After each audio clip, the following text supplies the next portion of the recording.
Ny lafinifinina kosa no isa rahantsika raha miditakariva ity manamarika ny fahavalopolo amin'izao taona niorenany ny Fiangonana FJKM Betafo Fanavaozana Ambohimanarina Tsangambaton'ny Fiangonana ao anatin'izay fankalazana ny tsingeritaona izany ny fanatanterahana tafika masina anatiny sy ivelan'ny Fiangonana eo ihany koa ny fanamboarana ny Akany Fanantenana vola mitetina 700 tapitrisa ariary nety manana nanamboarana ity Akany Fanantenana eto Ambohimanarina ity izay Tsangambaton'ny Manamarika ny fahavalopolo amin'izao taona niorenany Fiangonana FJKM Betafo Fanavaozana Ambohimanarina. Ezaka manokana ny Fiangonana sy ny zanakam-pelezana moa no nafahana nanamboatra ity Akany ity izay atao indrindra andraisana ireo zazakam-botsy atao sekoly teknika ihany koa. Naharitra 5 taona moa ny asa fanamboarana. Nakay zany dia Tsangambaton'olona.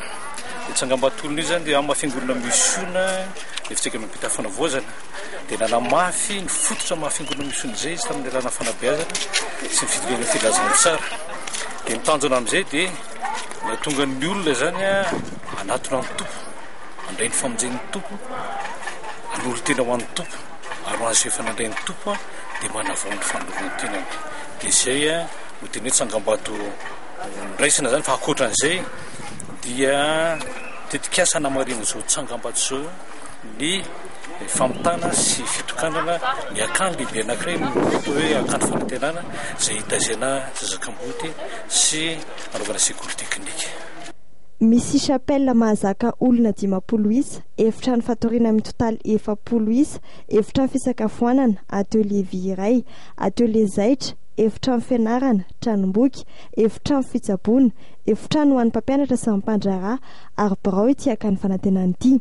Isan'ny dingana manaraka ao amin'ny Fiangonana ny fampitaovana ny akany ary mbola andalam-pamaritana ihany koa ny fandaminana amin'ny fitantanana ity Akany ity.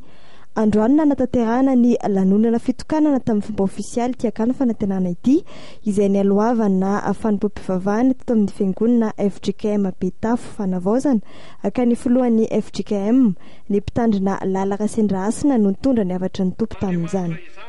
Rovina amin'izao boky ny Apokalipsy izao mahatsiaro ny fitiavan'Andriamanitra izay miahy ny mpanompony.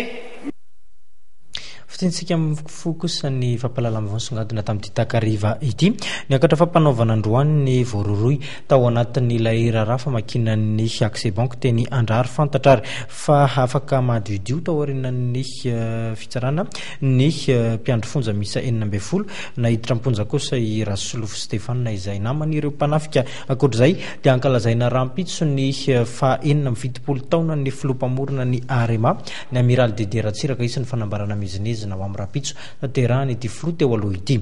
Isorana fentsika tokolasy tokovavy nanaiky nanaraka ny fampalalamba vao teto amin'ny fahitalavitra ma TV hatramin'ny farany. Ho amin'ny latsinainy amin'ny 7 ariva indray ny fotoana manaraka.